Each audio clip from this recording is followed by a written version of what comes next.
বঙাইগাঁও জিলাৰ উত্তৰ ভৈৰৱপুৰী এখন বিশেষ গাঁও এই 2 নং বাছবাৰী বুলি কয়। এই 2 নং বাছবাৰীত আমি আহি উপস্থিত হৈছোঁ। ইয়াত দেখা গৈছে যে যোৱা কেইদিনে এক আইনৰ গৰাখহনীয়া বিধ্বংসী ৰূপ লৈছে বুলি ক'ব লাগিব। এক অকল্পনীয় পৰিৱেশৰ সৃষ্টি কৰিছে আইনৰ গৰাখহনীয়াই।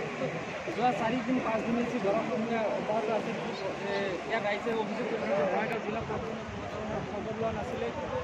তাৰপিছত ইমান গৰাখহনীয়া অব্যাহত থকাৰ পিছতো বঙাইগাঁও জিলা প্ৰশাসনে যিহেতু খবৰ লোৱা নাই, তাৰ বাবে এই অঞ্চলৰ ৰাইজসমূহ এক জমৰযাতনা ভুগিবলৈ লৈছে। নিজৰ সম্পূৰ্ণ ঘৰখন নিজ হাতৰে ভাঙি নিৰাপদ স্থানলৈ যাবলগীয়া হৈছে। আমি ইয়াত যিহেতু গৰাখহনীয়াগ্ৰস্ত ৰাইজ তেখেতৰ পৰা আমি জানিব বিচাৰিম ইয়াত কেনেদৰে গৰাখহনীয়া অব্যাহত আছে আৰু ইয়াত কিমান দিন ধৰি অব্যাহত আছে, গৰাখহনীয়া কিমান দিন ধৰি অব্যাহত আছে আৰু কেনেকুৱা সুবিধা হৈছে। আজি প্ৰায় 5 দিন ধৰি মানে গৰাখহনীয়া মানে অব্যাহত আছে আমি দেখিবলৈ পাইছোঁ। আৰু ইফালে বহুত গাঁও আছিল, প্ৰায় 100 গাঁও ইতিমধ্যে মানে আইনদী কাণ্ডে মানে উঠাই লৈ গ'ল, ৰাস্তা ঘাট মানে ভাঙি চিঙি লৈ গ'ল। কিন্তু আমাৰ বঙাইগাঁও জিলা প্ৰশাসন বিভাগ অৰ্থাৎ মানে বেছি